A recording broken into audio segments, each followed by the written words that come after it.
Philippines. Nandito si Q Reporter Ella. Ay, Ella. Hello po. Q Reporter Ella. Okay Talaga daw nag-enjoy ka sa report mo talaga bang favorite mo ang Pokemon? Opo, Kuya Tony Pet. Sa katunayan, tuwan-tawa po ako nang nalaman ko na ito ang iyong ulat ko. Okay sabihin mo nga sa amin, Q Reporter Ella, dapat bang maglaro ng games kapag school day o dapat ba ginagawa to after school? After school po tsaka weekend. Siguro yun lang tapos yung homework, diba? Opo. Oo. Dito po ako ngayon sa Toy Kingdom. Kasi balita ko, marami daw iba't ibang klaseng Pokemon toys dito. Ang mission ko ngayon, hanapin ang pinakalatest na laruan based on the popular Japanese cartoon, Pokemon. Ang Pokemon ay tungkol sa kwento ng batang si Ash at ang pangongolekta, pag-aalaga at pag-train niya ng mga Pocket Monsters at Pokemon for short para maging isang Pokemon Master. Pero teka, parang hindi ko yata makita kung saan nakalagay ang Pokemon toys Mukhang kailangan ko ng tulong. Parang po ba ang Pokemon toys? Parang sa kumain ko sa display na ako.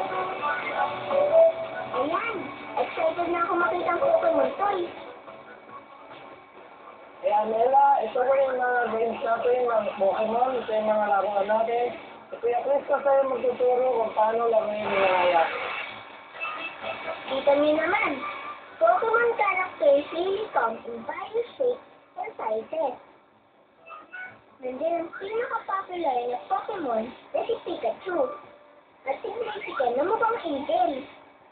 Nung una kasi, yung number ng Pokemon natin, ito konti pa lang. So mga 151 characters lang yung lumabas noon. Tapos, ngayon, so nadagdag sa mga bago. So hanggang 366 character ng Pokemon na ngayon. Ano-anong klase nga ba ang mga Pokemon toys na ito? Ito meron tayong mga Pokemon. Ito ang pangalan ko si Blaziken. Sila rin ang klase mga mga character. Kung nga, kilalanin mo nga. Ano ito? Bahaya. Ito. Asla. Ito. Bayan. Ito. Lapis. Galing mo naman. Kilala mo lahat Aba, at meron pa palang finger puppets na Pokemon. Ito. Lalagyan sa fingers. So, Ito naman may plastic tayong maliit. Isang pizza, di ba? Na ginalaw mo yung kamay niya, ilaw yung stick niya, tapos isasalita.